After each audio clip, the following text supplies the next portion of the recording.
Tu peux t'entraîner sérieusement et quand même stagner. Tu peux respecter ton plan, accumuler les mètres, accumuler les séances, être ultra discipliné et sortir de l'eau sans savoir si tu as vraiment progressé. Le problème, c'est pas ton manque de volonté. Le problème, c'est surtout pas ton âge, c'est surtout pas ton niveau. Le problème, c'est que souvent, tu fais beaucoup de choses dans un cadre un peu flou. Tu appliques, tu copies, tu ajustes à l'aveugle. Mais tu ne décides pas vraiment. Bonjour, moi c'est Théo, coach de natation et bienvenue sur Swim Smart, le média qui aide les nageurs adultes à reprendre le contrôle de leur natation, à progresser sans bullshit et à construire une pratique qui a du sens dans une vie réelle. Et tu l'as sans doute entendu dans l'épisode précédent avec Olivier Sangaria, coach en équipe de France, coach de Florent Manodou, une idée est revenue sans cesse. Il n'y a pas de recette magique en natation. Il y a des fondamentaux. Il y a surtout la capacité du nageur à comprendre, ressentir et s'approprier ce qu'il fait. Dans cet épisode, je vais t'aider à clarifier une chose essentielle. Ce que tu dois garder stable dans ta pratique et ce que tu dois laisser flexible. Si tu as déjà eu l'impression de tout essayer sans savoir ce qui marche vraiment pour toi, écoute bien jusqu'au bout. Et au passage, j'ai créé un guide gratuit qui va exactement dans ce sens. Il s'appelle « Reprendre le contrôle de sa natation ». Alors c'est pas vraiment un plan, c'est pas une leçon technique. C'est un point de départ pour arrêter de nager en pilotage automatique. Tu vas y trouver les erreurs les plus fréquentes, comment les éviter, et tu vas découvrir les questions qu'il faut absolument te poser à chaque séance pour être sûr de progresser. Le lien est dans la description. Allez, c'est parti. J'ai la chance de pouvoir parler avec beaucoup de nageurs, avec beaucoup d'adultes qui vont régulièrement à la piscine, qui vont régulièrement nager, 2, 3, des fois même 4, voire 5 fois par semaine. Malheureusement, il n'y a pas de corollaire qui existe entre je vais nager régulièrement et je progresse. Parce que cocher des cases, dire je vais 4 fois par semaine nager, ou alors ça fait 1 an que je nage toutes les semaines, c'est pas ça qui fait construire une natation, c'est pas ça qui fait progresser, c'est pas ça qui va faire travailler les compétences natatoires dont tu as besoin. Donc oui, tu nages, c'est bien, c'est déjà mieux que rien. C'est sûr que ça va pas aller dans le mauvais sens d'aller nager. On le dit souvent, on l'a même dit dans les derniers épisodes, le point de départ c'est toujours d'être en maillot et d'être dans l'eau. Mais si tu ressors de l'eau fatigué, sans savoir ce que tu as validé, au fil des séances, tu vas avoir de moins en moins envie d'aller nager. Tu vas de moins en moins être content, prendre du plaisir dans l'eau. Et donc forcément, tôt ou tard, tu vas abandonner. Et généralement, là, il y a une confusion qui est faite. On confond « je m'entraîne sérieusement »,« je suis sérieux » et savoir pourquoi on fait les choses. Tu as beaucoup de nageurs qui font entre guillemets bien, mais qui font à l'aveugle. Qui font entre guillemets bien, mais qui font que de répéter ce qu'ils ont vu sur Instagram, ce qu'ils ont vu sur YouTube, ce qu'ils ont vu à la télé, ce qu'ils ont entendu lors de leur scolarité, lors des cours de PS, etc., etc. Mais malheureusement, ça suffit pas. Ou alors, j'ai passé des heures et des journées entières à écouter de la musique, je serais bien meilleur musicien que je ne le suis actuellement. Quand le cadre est flou, quand les bases ne sont pas stables, même le meilleur des entraînements va devenir inefficace. Et je te le dis tout le temps, je le répète encore, le meilleur moteur à ta motivation, c'est les progrès que tu vas faire. C'est quand tu vas voir que tu progresses que tu vas avoir envie de revenir. Donc si ton entraînement est inefficace, tu vas pas avoir envie de revenir. Soit mentalement tu es extrêmement fort, tu es une machine de guerre et tu reviens, soit tu es comme moi et tu abandonnes. Mais après on y revient, on y retourne, parce que être dans l'eau, on aime ça, parce que nager, on aime ça. Et on va essayer de voir là qu'on peut faire pour pas abandonner, pour être sûr de progresser. Et on va revenir un petit peu sur l'épisode de mercredi avec Olivier. Si tu l'as pas encore écouté, mets pause, va l'écouter. Il dure 1 heure, c'est une pépite. Alors déjà Olivier, ça fait des mois que je voulais l'avoir sur mon podcast. Je pense qu'un entraîneur de natation qui a entraîné Florent Manodou, qui l'a préparé au JO de 2024 et qui te dit après 40 ans sur les bassins, j'ai pas de certitude mais des convictions, bah, ça pose le personnage. Et ça te fait comprendre qu'il n'y a pas de vérité absolue en technique. Si lui, entraîneur du nageur le plus rapide fut un temps, il te dit qu'il n'y a pas de technique parfaite, je pense qu'on peut le croire. Et c'est passionnant de voir quelqu'un parler de ses convictions, mais les convictions qu'il a construites par l'expérience. C'est pas du doigt mouillé, c'est pas des dogmes qui sortent. Non, c'est son expérience, ses heures, ses jours, ses mois passés au bord du bassin, à réfléchir, à étudier, qui vont lui permettre d'avoir des convictions. On a donné un exemple que moi j'utilise souvent, et je me suis mis en danger parce que je lui ai demandé si j'avais raison. La respiration. On entend tout le temps, il faut respirer 3 temps, il faut respirer 3 temps. Non. La respiration, 3 temps, c'est un outil, c'est un éducatif. La respiration 2 temps, pareil. L'hypoxie, le travail en hypoxie, pareil. Ce sont des outils, des moyens de travailler une compétence. Il n'y a pas de règle là-dessus. C'est toi qui fais en fonction du moment, en fonction de comment tu te sens, en fonction de ce que tu veux faire, de ce que tu peux faire, de ce dont tu as besoin. Par contre, à l'entraînement, quand tu prépares, quand tu travailles, quand tu veux progresser, là tu vas utiliser le 3 temps pour travailler. Mais encore, faut-il mettre de l'intention. C'est pas je vais faire sans crawl 3 temps. Non, c'est je veux travailler ma symétrie de nage. Je veux travailler ma capacité à prendre de l'air de côté faible.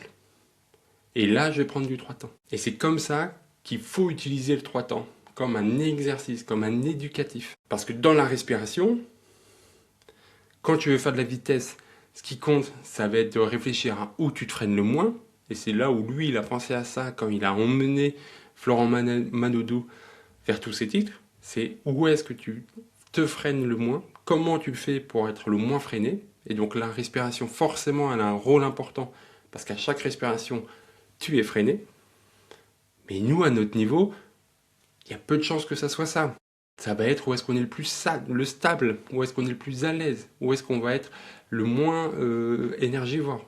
C'est toutes ces questions qu'il faut se poser quand on va décider comment respirer. Parce qu'il faut bien se souvenir que la respiration, c'est un moment de déséquilibre. On a les épaules bien à plat, on va ouvrir pour pouvoir prendre de l'air, ça va créer un déséquilibre. Et ce déséquilibre, il doit servir ton déplacement, pas l'inverse. Ça ne doit pas le freiner. Parce que ce qui fait la différence entre un terrien, un nageur et un nageur confirmé, c'est cette capacité à utiliser ces déséquilibres pour avancer de façon plus efficiente. Donc là, tu dois penser en mode Théo, t'es bien gentil, mais du coup, on pense à quoi? Quels sont les fondamentaux? Et il y a des fondamentaux sur lesquels tout le monde est d'accord, sur lesquels tout le monde va devoir construire, va devoir trouver sa natation. Et donc, ça va être des éléments à stabiliser, à travailler, pour pouvoir construire dessus. Les fondamentaux, ça va être celui-là. Il faut que tu sois équilibré. Et pourquoi tu dois être équilibré? C'est une question de science, c'est une question de biomécanique, de mécanique des fluides. Je l'ai déjà dit, donc je vais le dire rapidement. Il y a une formule R est égal KSV carré. Les résistances sont égales à ton coefficient de forme multiplié par ta surface de mètre couple multiplié par ta vitesse au carré. Donc, c'est là où tu te rends compte l'importance d'être bien à l'horizontale, bien à l'équilibre pour avoir la plus petite surface de mètre couple, la plus petite surface que tu opposes à l'avancement. Voilà, ça c'est un fondamental. Voilà, c'est une base. Tous les nageurs ont affaire à ça. Cette règle, elle est universelle. À chaque fois, les résistances, ça va dépendre de ta vitesse. Plus tu vas aller vite, plus les résistances vont être fortes. Ça va dépendre de ta forme. Voilà, c'est pour ça que les nageurs sont généralement grands et larges d'épaules pour avoir une forme hydrodynamique. Et ça va dépendre de ta surface du mètre couple. Donc ça, c'est ce que tu dois travailler. Être à l'horizontale. Sur les appuis, il n'y a pas grand-chose sur lequel se baser, sur lequel travailler. Il y a une règle d'or. L'orientation de ta main. En natation, pour avancer, tu prends l'eau là où tu veux aller et tu la pousses là d'où tu viens. C'est tout, c'est la seule règle. Après, les trajets que tu vas faire, après, est-ce que tu as la main profonde, est-ce que tu as le coude cassé, est-ce que tu as le poignet plus ou moins accentué, tu pars de cette règle et après c'est à toi d'adapter en fonction de ce que tu veux. Quelqu'un comme Florent Manodou qui a des épaules, bah, c'est un tank qui nage sur de très courtes distances, bah, lui peut se permettre d'y aller en force, de faire le plus d'appui possible parce qu'il ne va pas devoir s'économiser. Laure Manodou, sa sœur Laure Manodou, elle faisait des longues distances, il fallait qu'elle adapte sa nage. Ces éléments-là, ils sont fondamentaux. Tu dois être à l'horizontale, tu dois avoir la paume de main orientée vers tes pieds quand tu nages.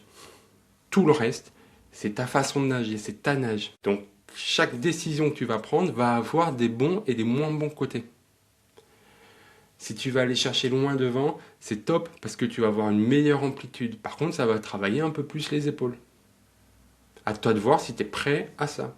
À toi de voir si tu es prêt à te dire, tiens, je prends beaucoup d'appui dans mon trajet parce que ça va plus travailler les épaules. Toutes les décisions que tu vas prendre sont bonnes si ça va dans le sens où tu es à l'horizontale, tes appuis sont bien orientés. Et après, pour travailler, bah, tu as des outils.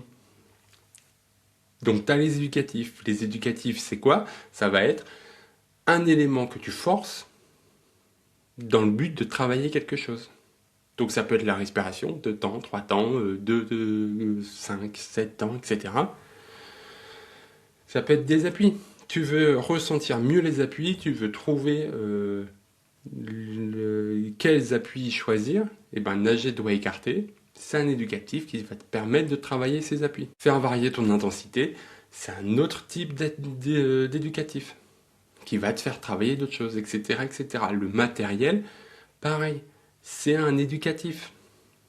C'est tu forces un élément de ta nage, soit pour le ressentir plus fortement, soit pour créer un élément qui va te forcer à trouver une adaptation à mettre en place. Nager avec la planche entre les cuisses, voilà, ça te permet à te trouver le moyen de compenser ça. Et donc s'il y a un des outils où tu te dis que c'est un des éléments fondamentaux et qu'il faut nager comme ça, bah, tu vas te bloquer. Si tu te dis il faut nager 3 temps, tu vas te bloquer. Nager 3 temps, c'est pas un problème. C'est pas ça le problème. Le problème, c'est de se dire je nage 3 temps, mais je sais pas pourquoi. Donc ça, c'est la première chose pour laquelle des fois on progresse pas. C'est qu'on on confond un petit peu les fondamentaux, ce qu'il faut absolument travailler, les moyens que j'ai à ma disposition pour les travailler. Un autre élément qui fait qu'on progresse moins bien, c'est parce qu'on juge mal les séances. On est dans une période où il faut être fatigué. Il faut mettre de l'intensité. L'intensité, c'est pas pareil que la qualité. Une séance très dure peut être très inefficace, peut être stérile. Une séance calme, réfléchie, peut tout à fait être fondatrice. Ne juge plus les séances à ça, ne juge plus les séances à l'intensité. Une bonne séance, c'est quoi? Une bonne séance, c'est une séance où tu sais ce que tu as travaillé, ce que tu as ressenti et ce que tu peux réutiliser. Et il ne faut pas voir le plaisir comme un bonus. C'est pas ça, c'est une bonne séance et si j'ai pris du plaisir, c'est encore mieux. Non, le plaisir, c'est le signal qui fait que c'est une bonne séance. Et en plus, c'est bien souvent le signal comme quoi tu es enfin aligné. Tu sais enfin pourquoi. Généralement, c'est ça qui donne le plaisir. Tu te dis pas, tiens, c'est cool, j'ai nagé. Non, généralement, tu te dis, je prends du plaisir parce que je sais quoi. Je sais pourquoi. Je sais ce que j'ai fait. C'est moi qui l'ai fait. Et moi, c'est ça mon rôle dans Swim Smart, c'est ton objectif final. Parce que pour moi, ton objectif final, quand tu apprends à nager, quand tu écoutes Swim Smart, quand tu es abonné, quand tu écoutes d'autres créateurs de contenu de natation qui font des trucs très bien. Pour moi, ce que tu dois rechercher, la vraie réussite, c'est quand tu sais quoi faire sans qu'on te dise quoi faire. Et mon rôle, ce que j'ai envie de faire avec toutes ces séances, avec tous ces outils, avec le lead magnet que je te donne, avec le lien en description, qui va te permettre de te poser les bonnes questions, c'est ça. C'est que tu arrives à préparer une séance avec une intention claire. Mais que ça ne s'arrête pas là. Que tu arrives ensuite à l'adapter à ton état du jour. Que tu arrives à savoir valider autrement qu'avec un chrono. Le coach, il n'est pas là pour créer de la dépendance. Le coach, il n'est pas là pour que tu dises super, t'as réussi. Non, il t'apporte des outils, il t'apporte des chemins que tu vas tester. Mais la natation, c'est un sport de ressenti. Donc c'est toi qui vas être capable de choisir le bon. Donc si l'entraîneur, si la personne qui t'accompagne, elle ne te donne pas les moyens d'être autonome et de choisir, d'être capable de te dire là c'est bon, bah pour moi il fait pas bien son travail. Et toi c'est ça que tu dois chercher. Parce que le jour où tu peux t'entraîner seul en sachant pourquoi tu fais les choses, bah tu as gagné. Parce que tu vas prendre du plaisir, parce que tu vas faire quelque chose qui est adapté à toi, parce que tu vas adapter à ta séance, à ta forme, à ton objectif, à ta santé. Et c'est ça qui va faire que tu reviens. Et encore, et encore, et encore. Et donc ce jour-là, tu as tout gagné. Donc si tu devais retenir une seule chose de cet épisode, ce serait celle-là. Tu n'as pas besoin d'une meilleure méthode. Tu as besoin d'un meilleur cadre pour décider. Un cadre qui te permet de choisir avant d'entrer dans l'eau. On a déjà parlé du fait que c'était épuisant de choisir pendant que tu fais du sport. C'est épuisant, c'est contre-productif. Un cadre qui va te permettre d'adapter sans culpabiliser. C'est pas parce que tu réduis une séance qu'il faut culpabiliser. C'est pas parce que tu fais un peu moins intense que prévu que tu as triché. Non. Ça veut dire que tu t'es entraîné intelligemment. Mais toujours la même question. Pourquoi tu le fais? Et surtout, c'est un cadre qui te permet de comprendre ce que tu construis vraiment. Et si tu es encore là, ça fait quoi? Ça fait 15-20 minutes que tu écoutes. J'espère que ça t'a aidé à y voir plus clair. S'il te plaît, partage-le à quelqu'un qui nage sérieusement mais qui se pose trop de questions, qui ne sait pas s'il progresse. Et abonne-toi au podcast. Ça m'aide, ça me fait plaisir, ça m'aide, ça aide d'autres nageurs. Donc c'est tout bénef, c'est gratuit. Ça te demande 10 secondes. Donc abonne-toi s'il te plaît. Ça fait 20 minutes que tu écoutes, ça mérite un petit abonnement. Surtout si tu veux continuer à construire une natation autonome, lucide, sans promesse miracle. Et je te rappelle toujours que si tu veux poser les bases dès maintenant, bah le guide Reprendre le contrôle de sa natation est disponible gratuitement. Tu me donnes ton mail, je t'envoie le document. Et en plus, tu as accès à la newsletter pour avoir plein de conseils concrets directement applicables dans l'eau. Donc c'est pas une solution, c'est un point de départ. C'est ton point de départ. À très vite dans l'eau. Bonne journée.